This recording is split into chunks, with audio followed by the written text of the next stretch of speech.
Hello everyone, so I am Mehak Manzoor and I am going to discuss about QAHE test in this video because मुझे बहुत सारे students ने question किया कि हमें इस test के बारे में फिर से बताएं, so I have decided to make another video for QAHE test. So let's start with the QAHE speaking part.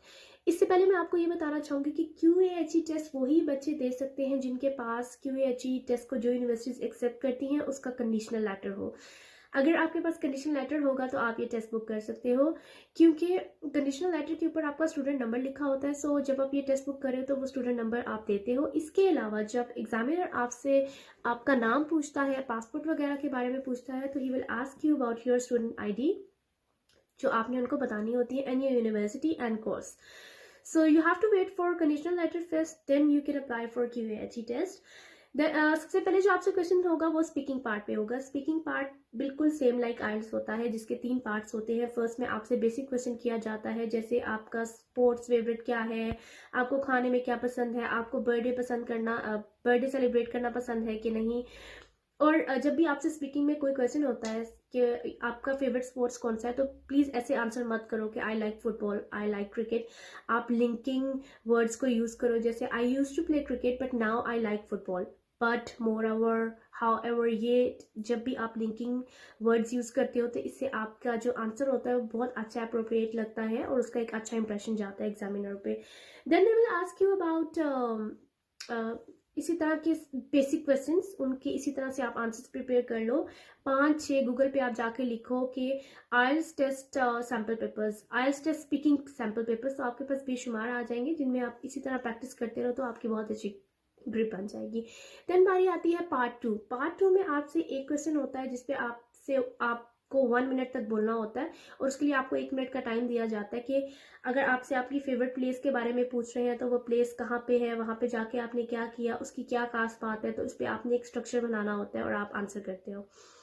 तो स्ट्रक्चर जब हमने शुरू में किसी भी स्पीकिंग पार्ट पे बनाना होता है तो आप बस माइंड में ये रखो कि आपको अगर रन टाइम पे नहीं समझ आ रही कि आपने क्या करना है तो आप ना पास्ट और कोशिश करो कि पहले पास्ट से स्टार्ट करो कि पहले हमें इस जगह पे जाते थे तो वो मुझे बहुत अच्छी लगती थी, उधर ये था, बट अब मैं इस जगह पे जाती हूँ तो मुझे बहुत अच्छा लगता है. इस तरह आपका जो स्ट्रक्चर जब आप इस तरह का बनाते हो ना, पास्ट और प्रेजेंट, एंड देन अगर आप देखते हो कि प्रेजेंट में भी आपने फौरन बोल दिया तो फिर आप थोड़ा सा फ्यूचर को लिंक कर दो, लेकिन अब मुझे कोई और जगह बहुत ज़्यादा अट्रैक्ट कर रही है तो मैं उधर जाऊंगा.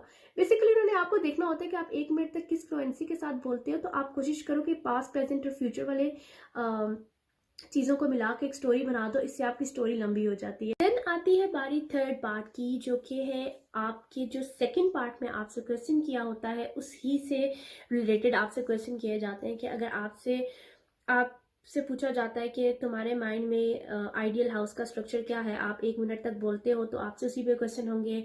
आप जिस एरिया में रहते हो वहाँ पे अपार्टमेंट ज़्यादा है या घर ज़्यादा है, अगर घर ज़्यादा है तो क्यों है, अपार्टमेंट ज़्यादा है तो क्यों है, और उसी से ही लेके ना आपसे डिफरेंट क्वेश्चन करेंगे जो आपसे सेकंड पार्ट में पूछा. हो सकता है कि अगर आपने स्पीकिंग में बहुत कम बोला है, मतलब 1 मिनट का टाइम था तो आप बहुत ज़्यादा उसको लटका के बोल रहे हो, तो माइट भी वो थर्ड पार्ट में फिर आपसे बहुत ज़्यादा क्वेश्चन करते हैं क्योंकि उन्होंने एक टाइम जो होता है टाइम फ्रेम उसको पूरा करना होता है. उसके बाद बारी आती है रीडिंग की. Reading is same like IELTS general. IELTS academic की रीडिंग बहुत मुश्किल होती है, बट आइल्स जर्नल की रीडिंग बहुत बहुत ज़्यादा इजी होती है. आप कभी गूगल पे सर्च करो आइल्स जर्नल को देख के, तो लिख के, तो आप उसके सैम्पल्स को प्रैक्टिस कर सकते हैं. पर बेटर है कि आप एकेडमिक के ही सैम्पल्स को प्रैक्टिस करो, क्योंकि जब आपकी ग्रिप आइल्स एकेडमिक पे बनी होगी तो आपसे आइल्स की जब QAHE टेस्ट की रीडिंग आएगी तो आप बहुत इजी से कर सकते हो.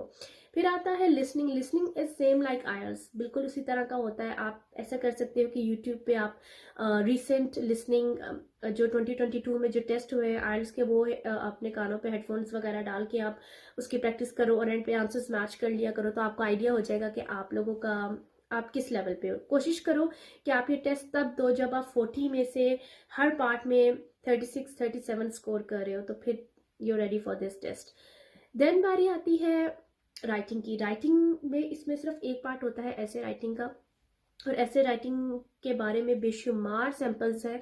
आप कोशिश किया करो कि जब आइल्स के ऐसे राइटिंग वाले टॉपिक को प्रिपेयर कर रहे होते हो, जो जिस भी टॉपिक पे आप पहले प्रिपरेशन कर रहे हो उसको लिखो।